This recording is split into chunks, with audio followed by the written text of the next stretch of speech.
Pada video kali ini saya akan membagikan suatu fenomena fisika dari salah satu cara penentuan pusat massa suatu benda. Nah, saya sudah mengambil salah satu benda simetris atau beraturan, contohnya adalah penggaris yang saya bawa ini. Nah, bagaimana menentukan titik pusat massa dari penggaris ini? Caranya adalah dengan menempatkan jari telunjuk kita di ujung dari penggaris seperti ini. Nah, kemudian jari telunjuk kita dekatkan satu sama lain, maka akan bertemu di titik pusat massa dari penggaris ini. Coba apabila kita mengambil posisi awal yang berbeda, misalkan dari titik ini, dekatkan, maka akan diperoleh titik yang sama, yaitu titik pusat massa dari penggaris ini.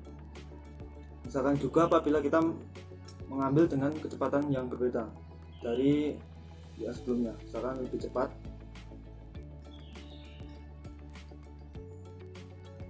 akan diperoleh hasil yang sama. Nah, apabila kita coba benda yang asimetris atau tidak beraturan seperti pensil ini, kita coba jari telunjuk kita letakkan di ujung-ujung dari pensil dan kita dekatkan, diperoleh titik pusat massa dari pensil ini. Begitu juga apabila kita mengambil posisi yang bebas, misalkan posisi awal yang berbeda, ini diperoleh titik yang sama. Juga untuk kecepatan yang lebih cepat, misalkan diperoleh titik yang sama juga. Hal itu juga berlaku pada benda-benda lain seperti tongkat penyangga. Nah, apakah yang menyebabkan hal ini terjadi? Simak penjelasan yang berikut ini. Dari gambar dapat diamati bahwa kedua jari kanan dan kiri membawa total berat yang sama dengan berat benda tersebut. Ketika jari telunjuk bagian kiri terletak lebih dekat dengan pusat massa benda, maka membawa berat yang lebih besar dibandingkan jari telunjuk sebelah kanan, atau gaya gesek antara telunjuk bagian kiri dengan permukaan lebih besar dibandingkan jari telunjuk kanan dengan permukaan benda tersebut. Gaya gesek sebelah kiri ini akan bernilai lebih besar sampai kedua jari telunjuk bertemu. Di titik inilah setiap masing-masing jari membawa berat yang sama, atau dapat ditulis berat yang ditopang setiap jari adalah mg/2, dengan m adalah massa benda tersebut dan g adalah percepatan gravitasi bumi.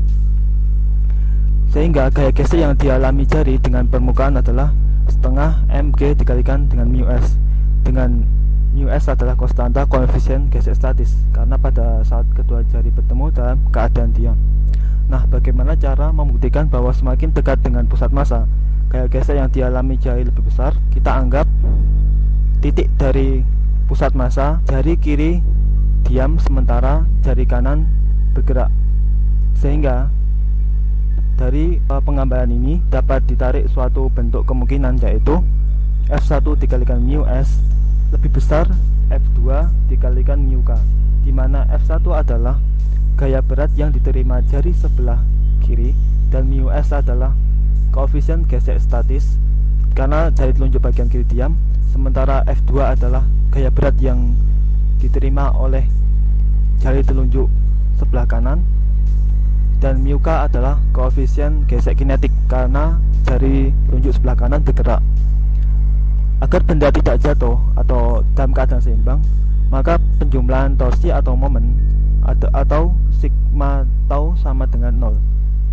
Sehingga karena torsi adalah gaya dikalikan jarak, maka dapat ditulis F1 dikalikan D1 sama dengan F2 dikalikan D2, dengan D1 adalah jarak jari telunjuk kiri dengan pusat massa, dan D2 adalah jari telunjuk kanan dengan pusat massa. Dengan memindahkan ruas D1 ke kanan, diperoleh F1 sama dengan F2 dikalikan D2 per D1. Karena jarak D2 lebih besar daripada jarak D1, maka nilai D2 per D1 adalah lebih besar dari 1. Misalnya D2 adalah 2 cm dan D1 adalah 0,5 cm, maka dapat diperoleh D2 per D1 adalah 4. Karena nilai D2 per D1 lebih dari 1, maka dapat dikatakan bahwa F1 lebih besar daripada F2. Contohnya tadi apabila D2 per D1 sama dengan 4, maka F1 sama dengan 4 kali dari F2, sehingga F1 lebih besar. kita kembali ke bagian kemungkinan yang dibuat tadi, bahwa F1 kali μ1 lebih besar dari F2 dikalikan μk. Karena F1 lebih besar daripada F2 dan koefisien gesekan statis μs lebih besar dari koefisien gesekan kinetis μk, maka kemungkinan ini terbukti, yang berarti semakin dekat dengan pusat massa, maka gaya gesek yang dialami semakin besar. Nah, apabila kita balik, misalkan kita menentukan terlebih dahulu titik pusat massa dari suatu benda, misalkan tongkat atau pensil ini, kemudian kita meminta bantuan orang lain untuk menempatkan benda tersebut di atas jari telunjuk yang telah kita dekatkan seperti ini. Maka apakah mungkin benda tersebut tidak akan jatuh? Selamat mencoba dan terima kasih.